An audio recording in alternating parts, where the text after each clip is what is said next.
Hello and welcome to this exclusive interview with me, Halima Sise. Today we have Fallou Sowe from the Network Against Gender-Based Violence. Fallou, how are you? Fine, thank you. Can you briefly introduce yourself? My name is Fallou Sowe. I am the National Coordinator of the Network Against Gender-Based Violence. And as you may know, the network is a membership-based civil society organization that is advocating and campaigning to end all forms of gender-based violence in the Gambia, including harmful traditional practices. Fallou, recently we witnessed a case whereby a magistrate at the Farafanya Magistrate Court sentenced a rapist to a fine of $50,000. What went wrong? I think I'm not privy to the details of the case, but one thing I know is according to the Sexual Offences Act 2013, there is no fine for any form of rape as far as the law is concerned in the Gambia. So therefore, if the charge was rape and the conviction was about rape, I think based on the law, it is wrong to fine that person, because in the Sexual Offences Act, there is no fine for any form of rape or sexual violence. Yes, this is a case of a 13-year-old girl who was raped, and then the convict pleaded guilty to the rape count, and then the magistrate sentenced the rapist to a fine of $50,000. Do you think these are the cases that deter survivors from reporting perpetrators? Yes, I think so. If that's the case, that somebody is guilty of rape based on the laws of the Gambia, like I said earlier on, the person should be sentenced to prisons or nothing less than 10 years, because depending on the age as well as the circumstances under which the person is raped, as well as the effect of the rape on the person can be sentenced between 10 years to up to sometime life imprisonment. You said the girl involved is 13 years old. For instance, if the person was below 13, from 12 years and down, the perpetrator should have been then sentenced for life imprisonment. But because he's 13, the perpetrator could have been sentenced between 10 to maybe 20 years of imprisonment, and not a fine, like I said, because there is no fine in that law. When it comes to sexual violence in the Gambia, what are the statistics this year? This year so far we recorded gender-based violence in general. We recorded about 236 cases, and majority of the cases, let's say about 60% to 60 to 65% rather, are all sexual violent cases. Over the past years, from our experience, the statistics we've been collecting year after year, the number of sexual violent cases that are reported, that include rape, defilement, sexual assault, sexual harassment, are always more than 60% of the cases we record. So what that is telling us is that the cases of sexual violence are increasing in this country, and the demographic health survey have also shown that. So therefore, authorities, communities, parents, responsible individuals should all be concerned about issues of sexual violence, and we should ensure that the law is applied to the letter to deter people from acting or from violating rights of especially children when it relates to sexual violence. So we are urging the government, especially government institutions like the police, the court, to ensure that issues of sexual violence are not taken lightly, are not compromised, to ensure that we deter people from continuing to sexually violate our children, especially our girls in this country. This summer coincide with the debate on the FGM law. Luckily, the National Assembly members voted in favor of the law. Do you think we will have more girls who are caught this summer? We've not done an assessment or a research to really showcase whether more girls have been caught or not. But given the situation and the circumstances in which we are, one could assume that more girls might be caught because we've had the pro-FGM campaigners talking about encouraging communities to go and cut their girls and all those things. And we know we have quite a number of communities in the Gambia and community people in the Gambia who believe in this tradition. So that promotion that they were doing can definitely appeal to people, and some of them would go ahead, especially during the campaign before the law was maintained by the National Assembly. There could have been many girls who their parents and their caregivers would have subjected to FGM. However, right now, we are cognizant of that danger, and we are going to communities, to the regions, to sensitize people, to let them understand that the law has been maintained, and anybody who is found guilty infringing with the law will be applied to you accordingly.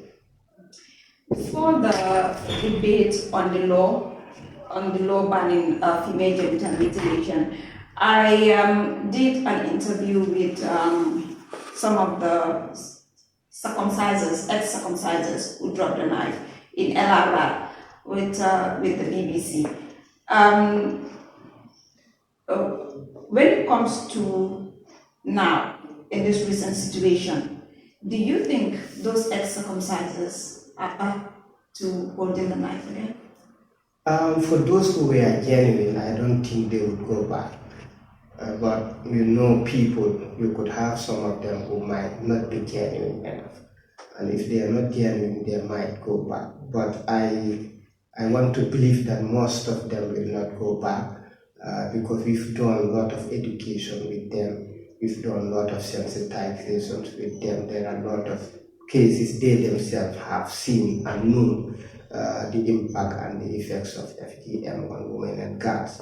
So therefore, some of them were really convinced before they dropped the knife, and hence I want to believe they will continue to even advocate against the campaign, because while we are doing this campaign, we have been going back to the communities in the regions, and we've been mobilizing people in the regions to come and support this campaign, and some of those people were part of those who were with us on this fight. So therefore, I want to believe that most of them will not go back. So let's talk about the intimate partner violence. These are violence that happen between intimate partners, like husband and wife, boyfriend and girlfriends, and all that. I have a case story where this young lady is married to a marabouts. These are the marabouts in our society. Some will call them soothsayers. So, and this marabout, when he is not happy with the wives, he beat them seriously. He used the traditional cane that Mandinkas will call seme or something like that to beat them. And the interesting part of it is that these women, they will pack and go, but they will still come back. What do you have for this kind of victims and survivors who are stuck in abusive relationships? Yeah, I will tell you that from our experience working on issues of gender-based violence, we found intimate partner violence to be one of the most difficult circumstances to deal with because it involves quite a lot of things. it's not only the survivor having his own will to be able to get out of that violent circumstance. But unfortunately, there are a lot of surrounding factors that may keep them in that abusive environment. Because once you got married, there are a lot of things that tie you up to the marriage. One of the important things is if you have a child there. Another important thing is your parents who have given your hand in marriage and would often want you to continue with that marriage. And our cultural beliefs and norms has also made women to be socialized and made to believe that they have to endure pain in their marriage in order to ensure that they have children who will be blessed, and also for them to in fact have paradise in the hereafter. And because of all this, among many other factors, most of these women would prefer to stay in these relationships. And also remember, most of our women are dependent economically on their husbands or on their families, like their brothers or fathers.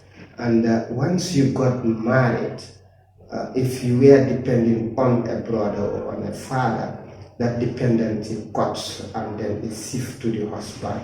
And once you want to come back, that also becomes another tumbling block, because the family doesn't want to take back that burden of you going back to them and they take care of them, taking care of you, and most especially if you have children. So therefore, most of the time, the family who should welcome you would be the one who would push you away, and therefore you have no choice, because it's now in between going back to your family who are now rejecting you and going back to stay in the abusive, environment, which is that of your husband. And this is why many men, especially those who are powerful, like these religious leaders that you talked about, these marabouts, who we all believe they have some spiritual powers as well, that they can kind of hypnotize you so that they have control over you. So all those things comes to play, so much so that sometimes it's very difficult for them. But my advice to women who are in such circumstances is for them to believe and trust that there are people outside there who are ready to support them. And secondly, also for them to have to weigh about their own lives and staying in that abusive relationship. Because if you stay in an abusive relationship, you would lose your health mentally and psychologically, but also physically you will lose your health, which is very important, and you could die out of the abuse and the mental torture and the psychological torture that you go on. It can kill you because it's a silent killer. Gradually you start to develop some problems psychologically and emotionally that could end up killing you. And like I tell people, your life is first every time. Try to protect your life. If you see the environment is abusive, go and seek for help. Like our network, we try our best to help people in those circumstances.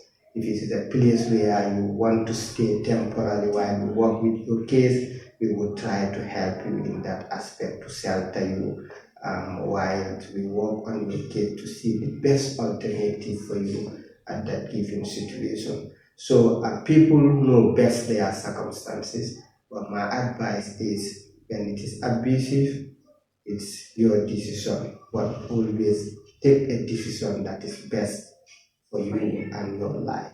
When it comes to these cases of sexual violence, domestic violence cases that made it to the court, it is very difficult to have a conviction because of evidence. What are the reporting mechanisms you put in place for the collection of evidence to have a successful case? There are different reporting mechanisms now. Government has institutions where you can go and report, like the police, like the Department of Social Welfare, which are across the country. But apart from that, we have now helplines, hotlines, which are free. You can call 199, you can call 1313, which are all GBB and child protection helplines. You call and you report your case, and they will refer you to the nearest one-stop center, and the one-stop centers are in all the hospitals across the country.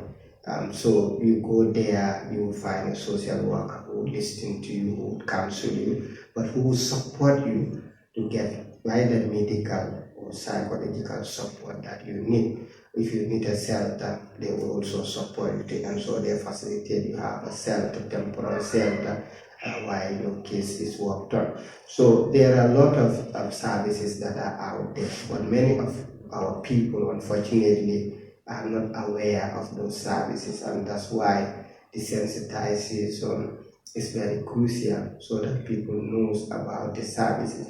One can also go straight to the court and fight a suit at court level. You have the right to do that as well. So, but we all know that Gambians by nature, it's hard for somebody to just go straight to the court. Sure. So the most closer institution would be the police or the social welfare, or go to the nearest hospital, ask for where the one-stop center is, go there, you will see our social workers there who will be very friendly to you, who will not be judgmental, no matter what your case is, and will be able to counsel you and give you support if you need it. Since the enactment or the passing into law of the Children's Amendment Act, have we seen a reduction in child marriage?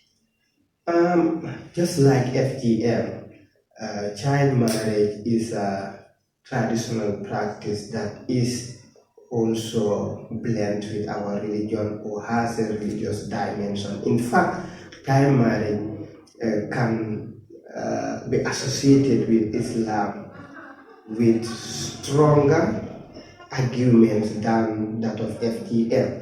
And because of that, we all know traditions that are entrenched are difficult to uproot.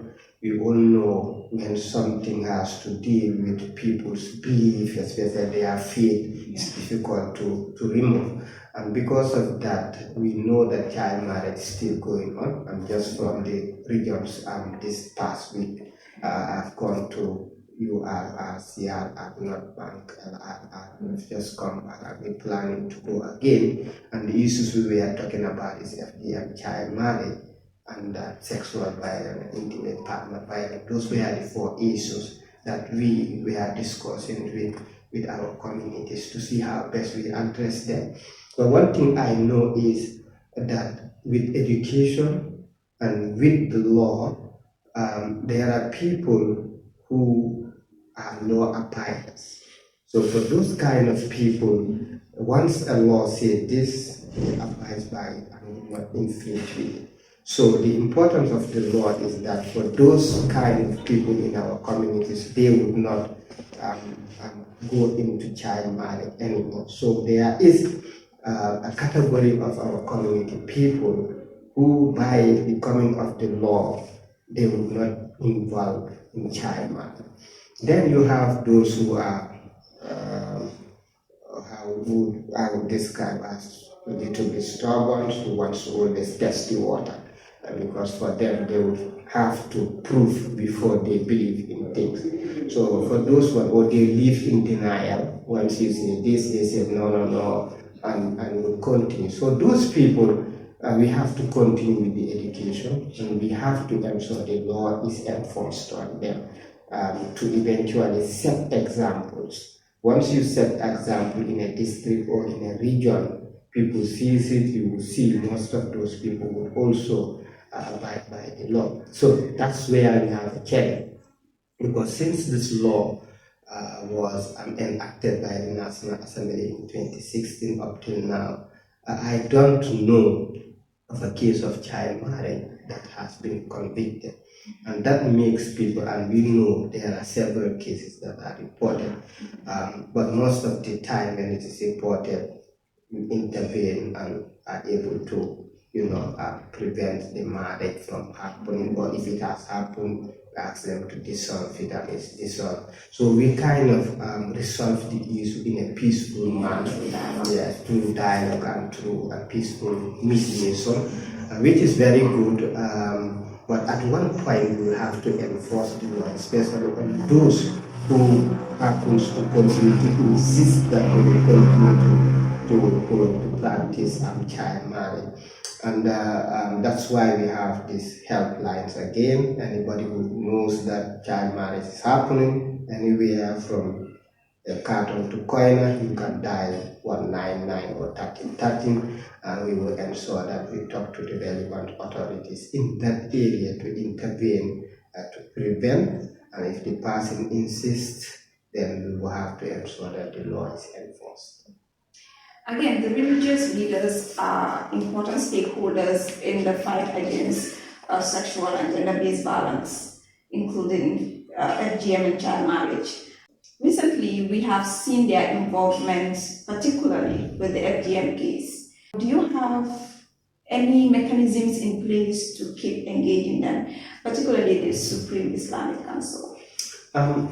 We must not lose the fact that our religious leaders are very influential and very important part of our society. They are highly respected by us and by everybody in our community because they play crucial roles religiously and socially, and even with regards to intervening on violence issues. We have seen some of them, intimate partner violence, child marriage, of those stuff. They intervene to ensure that there peace reigns in our communities. So we highly respect them and regard them, and this is why for us and all the civil society that works with the network, we always emphasize the importance of continue engaging with the religious leaders, continue having dialogues and educations with them, even with FGM, because I believe even with the FGM issue, there is a kind of a misunderstanding. But once we are able to sit around a table together and dialogue and listen to each other, probably we would be able to really have an agreement. Because I believe Islam is not a religion that will support anything that will harm somebody's health. I keep on talking about that. Even the most important pillars of Islam, if it infringes with your health, the religion says leave them and maintain your health. And that is why when it comes to Ramadan or fasting, if the doctor says that when you fast is going to affect your health, Islam says don't fast, because you first must maintain your health before you can definitely perform your religious obligations. Going to Mecca, you have to do an examination. Once the doctor says, oh, you are not fit medically to go to Mecca, you have to stay. Despite you have all the money and everything, once they advise that you have to stay. So Islam regards health as a very, very important component of the religion.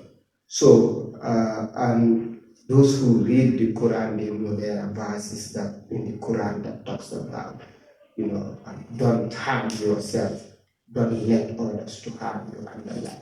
So therefore, I still believe that if the health workers sit with the religious leaders and all of us sit and we discuss, probably we can reach an agreement.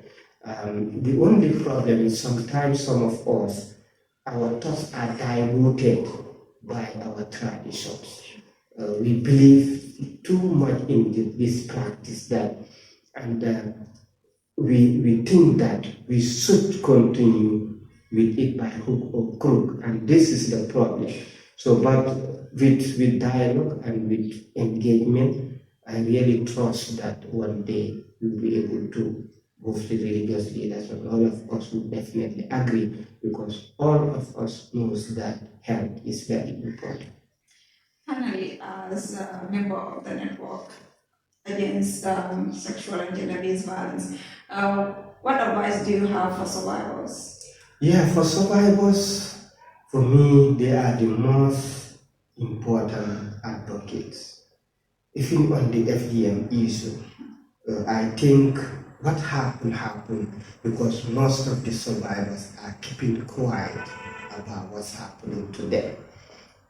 So that silence they need to start to speak up. Speak up with your husband. Start it from your husband, because there are a lot of things that happens at the family level between you and your husband.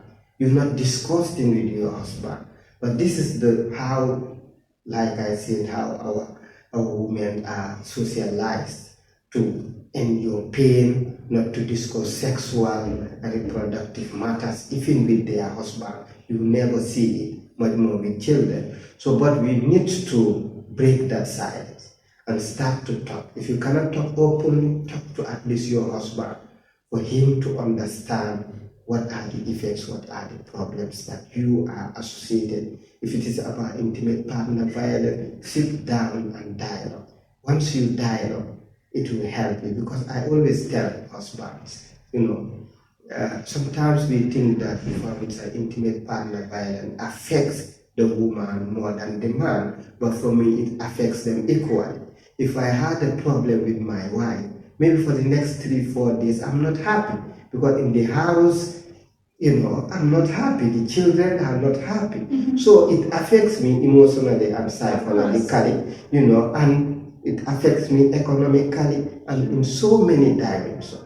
So if only we sit and discuss, so that each of us knows how these problems affects us, then, and we understand each other, then we can definitely build societies with peace and harmony and understanding. And once we have that, we'll be able to live. So for survivors, my advice is, let them try to speak up. Let them communicate, if not openly, at least with their husband, with their immediate families, to understand what they are undergoing. The second advice is, don't sit down, enjoying the pain. There are organizations where you can go to, they will listen to you, they will support you. If you need medical care, they will provide for you free of charge, like the network. If you need psychosocial support, we will provide that for you free of charge. You understand? For you to talk about it and also seek for medical care is very important for your life and for your health. So let them come out. If you don't want to come out openly to talk about it, but at least come out for your own health and your psychosocial development. Thank you. That brings us to the end of this interview. Thank you for watching.